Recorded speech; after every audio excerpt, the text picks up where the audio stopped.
Blog Talk Radio. Welcome to Women Who Rock with Success, a digital media source for professional and entrepreneurial women. Did you know that we can be found on Google Play, Roku TV, Amazon Fire TV, Sam's Broadcasting, AutoCast, and more? Women Who Rock with Success airs live each Tuesday at 9 a.m. Central Time, followed by our latest brand, Women Who Rock Investigates.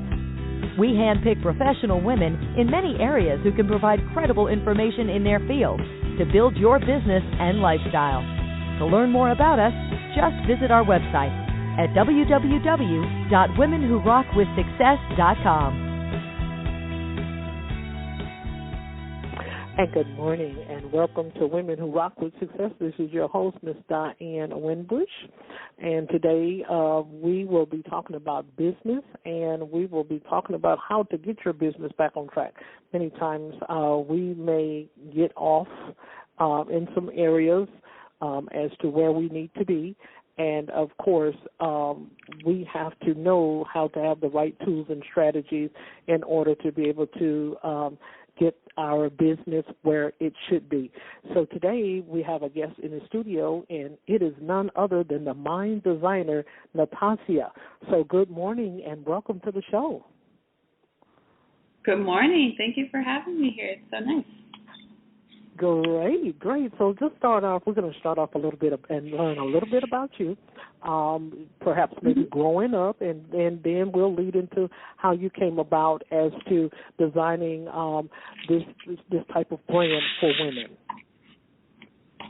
Sure. Yeah. So my story at the time didn't feel so typical, but now I've met so many women who come from a similar background than I do, and so I actually was born and grew up in Brazil, and immigrated to the U.S. when I was young. I was a teen, and so it was a very tumultuous phase to move to a new country where I didn't speak the language, and you're going through all the things that a 12-year-old goes through. You're getting to a new school, you don't speak the language, you're trying to assimilate. So a lot of things sort of came up for me then that I didn't know were going to show up for me later, like that feeling of being another, right? That's showing up in a familiar environment and having to quickly figure out, like, where do I fit in here? How do I assimilate? Okay. Who's who?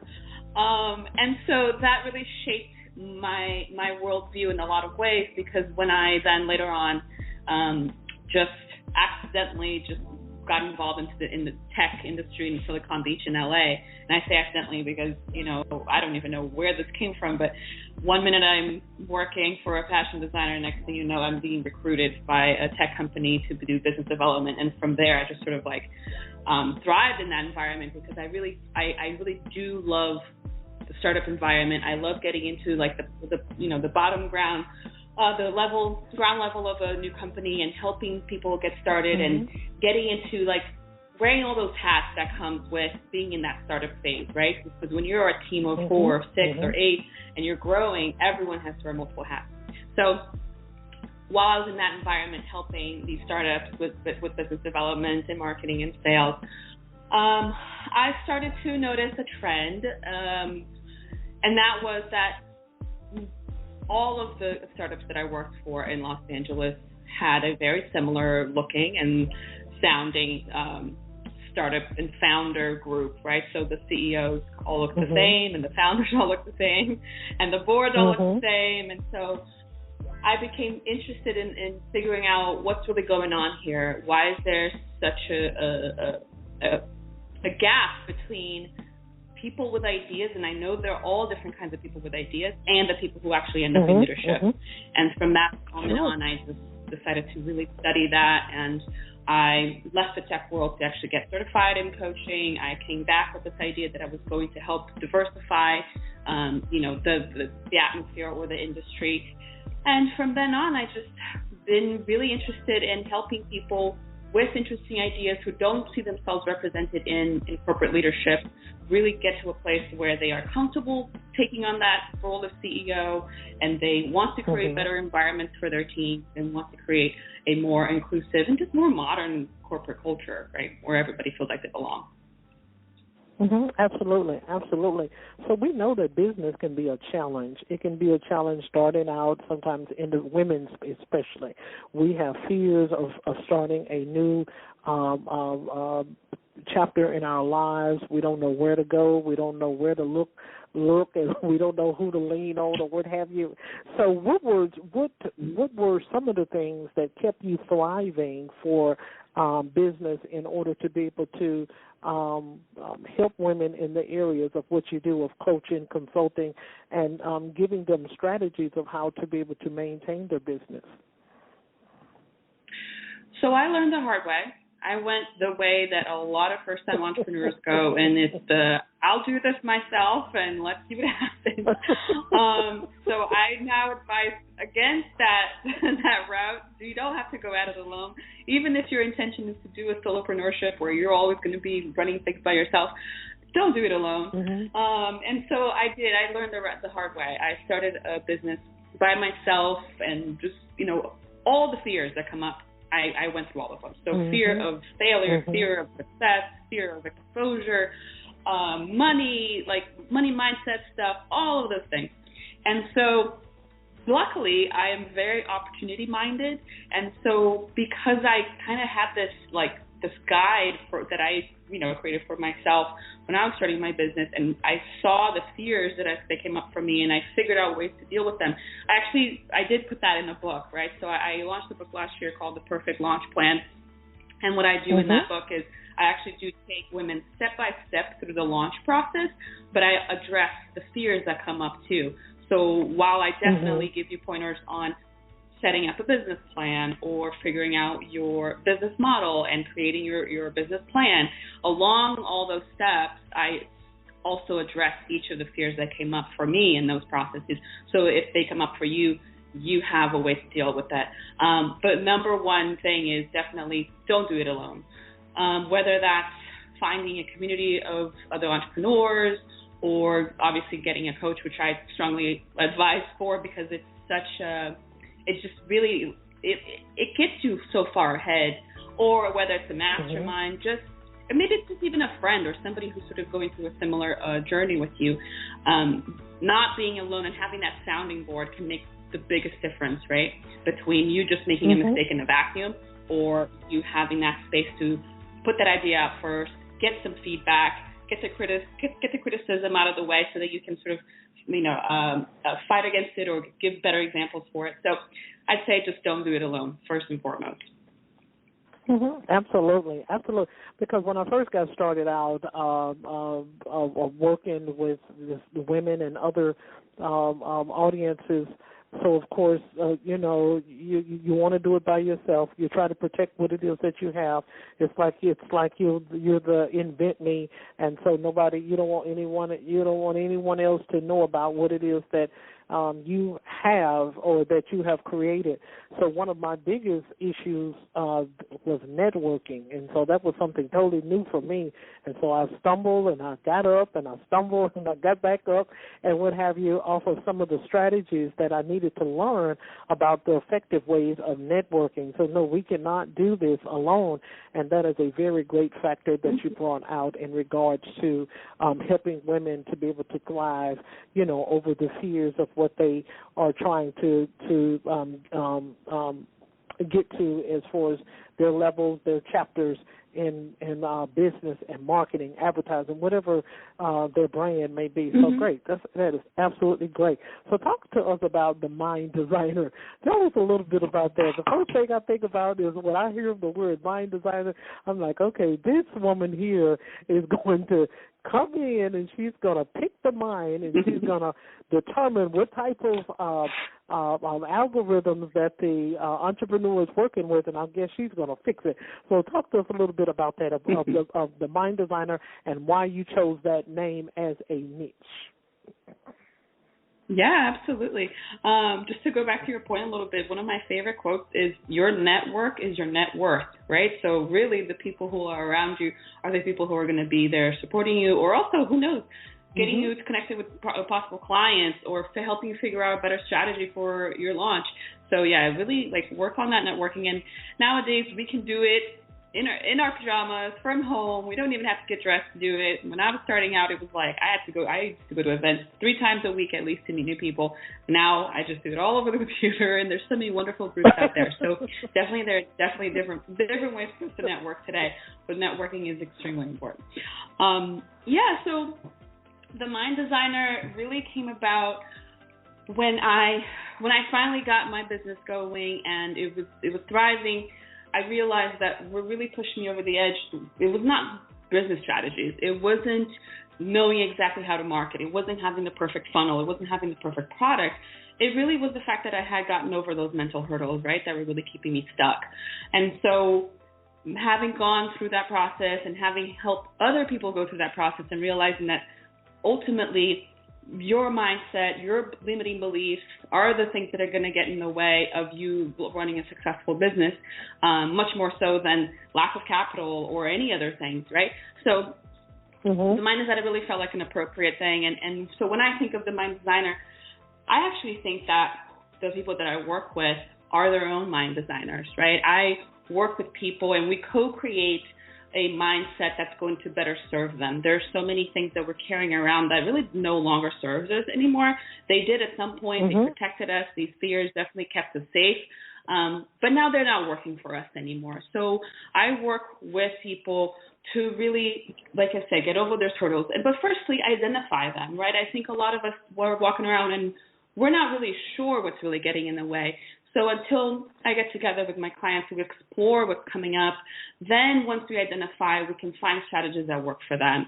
And so because I work with a lot of women, we have no fear of tackling everything that comes up along the way. And so, we're no strangers to coaching people through sleep training their babies, because that's what's really getting in the way. So they'll come to a session and they just sound tired. They sound spent. They sound like they're just completely drained. They can't be present. So we go, okay, let's put aside the business. Forget the business. What's really going on here, right? And so what comes up inevitably is, well, I'm irritated or I'm irritable because I can't sleep because my baby can't fall asleep. Okay, cool. So that's really what's going on. You're irritable because you're not getting enough rest. So let's tackle that. What's really getting in the way? So we work through the process. And like I said, if that means sleep training, that's where we go. A lot of times people come in and they go, it's hard for me to concentrate because, there are issues going on with my family, especially in the past year, right? Everybody had their minds pulled in many different directions because they had to worry about so many different things. So it's creating that space for you to take your mind off of what you think is really going on and really getting to the bottom of what's actually showing up, right? Something that everybody has to work through, regardless of your background, is your money story, right? So people are coming in with many different beliefs around money. And so whether you were told a lot when you were a child that there was never enough, or whether you were told a lot that when you were a child that if you didn't save or if you didn't work hard that you would never succeed, everyone's got something. So those mindsets that you're bringing into your business are going to show up because you are a person running something. So your beliefs and like I said, your mindsets are going to show up. So we sit together and we co-create a mindset really that's going to better serve you, and we find strategies to get you to that space. And in that journey, we also talk about strategy. We also talk about creating a corporate culture. We also talk about how to be an inclusive leader, how to create a sense of belonging for your team, how to do hiring better, what kinds of benefits and things to offer. So we really tackle everything. Okay, great. Since 2014, I don't know if it was 13 or 14, of course, we've had, hundreds of guests, and a lot of them had to recreate their brand. They had to recreate their worth. I think we had one of the guests, and I talk about her a lot. And what happened was she was working as an editor and a producer for NBC Nightly News, and then all of a sudden here comes this this was before the pandemic. This was when the economic crash hit, and of course they were laying off people everywhere. News newspapers everywhere, corporate America, people were just getting laid off. So she had to go back and she had to recreate something for her.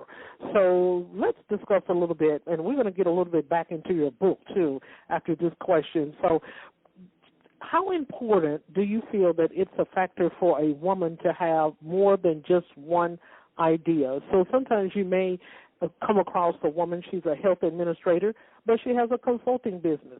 Sometimes you may come across a woman that's a woman entrepreneur, and she's a filmmaker, but she also has a corporate America job as well. And so do you feel, in your terms, is that important for women to always have something to be able to rely back on or relate to in regards to just always keeping all of the eggs in one basket? So, like I said, we have had some guests on the show where, and I'll explain another one. There was another guest that we had, and I think that was 2015. And so she came in one day, and so she always, would fumble with her daughter. Her daughter always would be laying on the floor by the television after school. She's 17 years old, and so she had a corporate America job. And then she came in one day, rolled her feet on her, playing with her daughter. Her daughter rolled over. Her daughter was dead. Then she had to go, her husband left her, and, of course, that resulted into divorce. But, however, this woman went in there, and she picked up the pieces, the broken pieces. She just lost her daughter.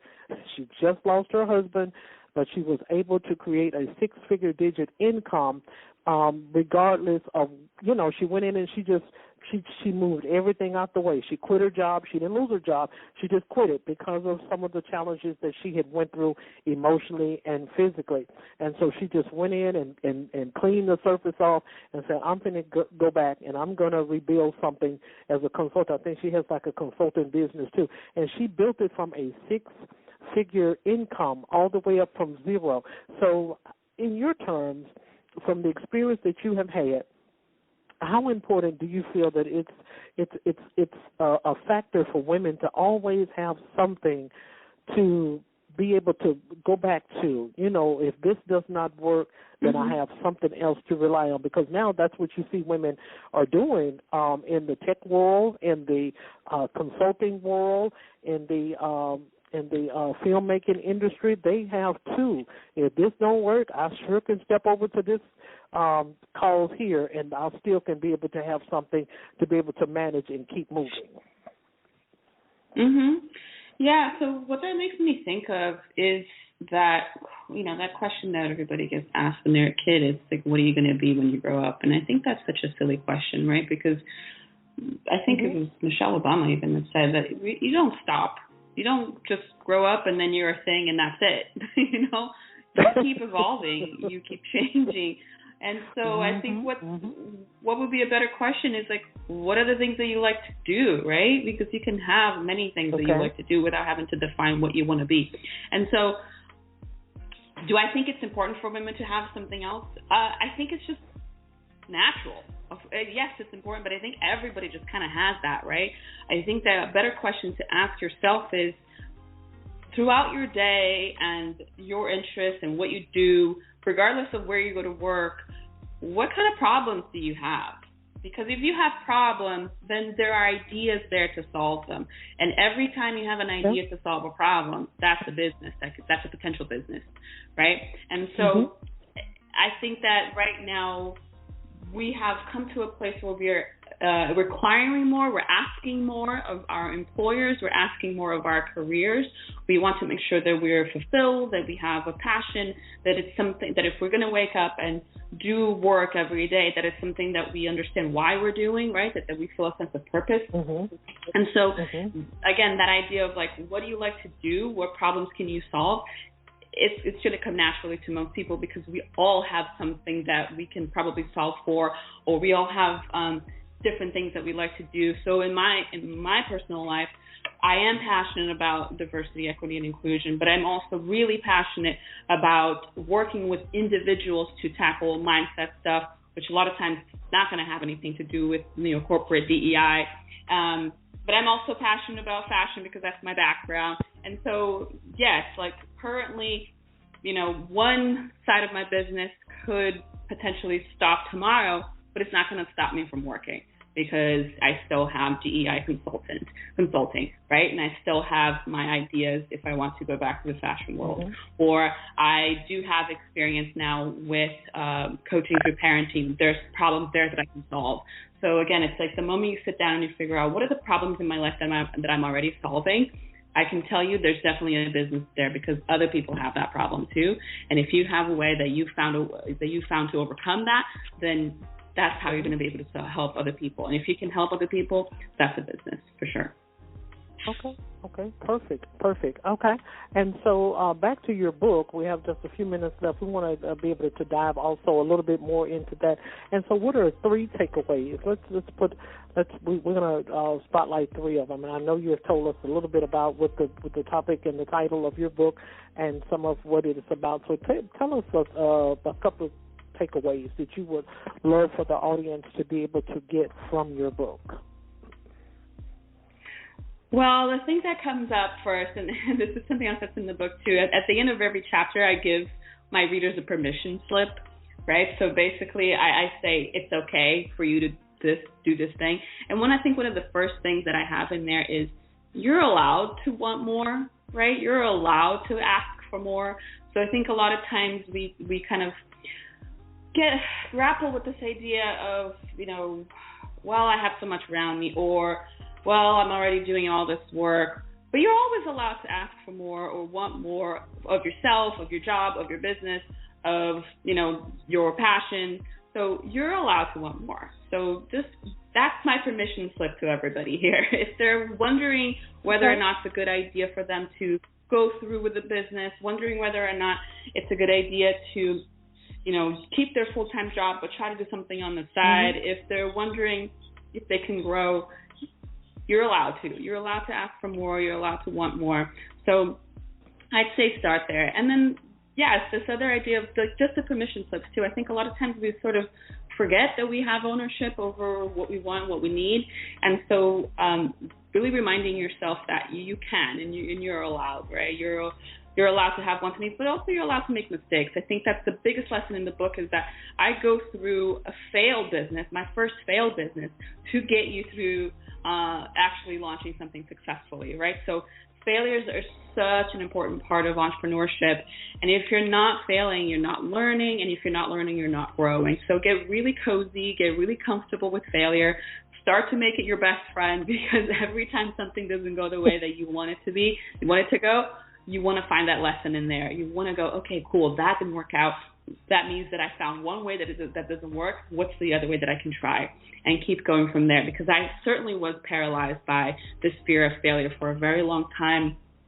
Because, like you were saying, you start something new and you just sort of keep it to yourself, because, in case this doesn't work out, nobody's going to know that I failed. And that's such a silly move, because, again, there's so much to learn from and exposing it, because somebody will be like, hey, you did this wrong. Let me help you out because I know the better way to do it. And I didn't know that back then, right? So now it's put it out there, shout it through the rooftops and say, hey, I made a mistake. Who can help me? Look for that help. And, like I said, get cozy with failure, because it's going to come in every corner of your business launch and business growth, and it's going to be the best strategy for you to go to find a way out and to find a better strategy or a better way to do things from your learnings of that failure.